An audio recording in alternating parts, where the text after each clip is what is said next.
Yun area mga partner na tumubo ng sitaw natin.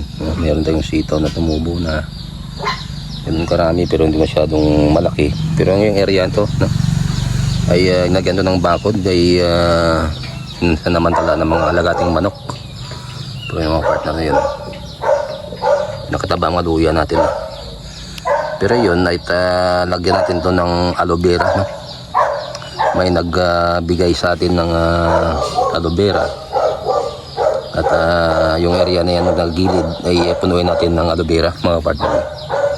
Huwag tayong maglalaan ito, may bakod na tayo nilagay saka yung net no. Kaya i-let's go natin to. Ito yung yung aloe vera na i-prepare natin no, kaya may nagbigay sa atin at gamitin na ito magandang benepisyo sa katawan no. Siguro mga 10 pieces to. At ibigay sa inyong sekreto para lumago agad to yung tanim natin na aloe vera. At pakita ko sa inyo no, kung paano to gagawin habang na-prepare natin to. Gawin natin to ng lagyan natin ng tawag na loam soil no, galing sa nabulok na dayami ng palay no. Babalutan natin to bawat isa. Yun no.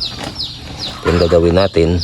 At sa isa to bago natin butasan yung pinat na gilid ng mga partner yung area niya na may mistra pa na pusa. Kaya yun ang gagawin natin sa isa. Itabi lang natin to sa mga lagating mga luya no. Yun siya, mabutas tayo nito. Yun isang dangka lang layo no. Yun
maraming salamat na sa panonood ng vlog ko no, tungkol sa pagtatanim ng aloe vera.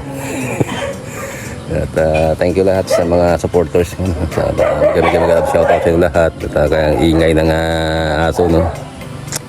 Marami tayong alaga diyan kaya yun na lang, lumipat tayo ng pistong ingay pa rin. Ayan patuloy natin na tangkilikin ng aking munting YouTube channel at update ko lang palagi kayo no, sa mga tanim ko dito.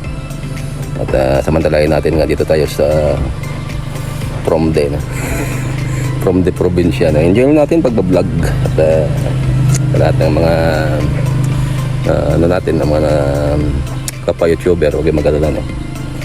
Ay full support ako sa inyo lahat. At huwag nang patagalin to. I love you all. God bless. See you for the next vlog. At mag-ingat kayo palagi. Bye.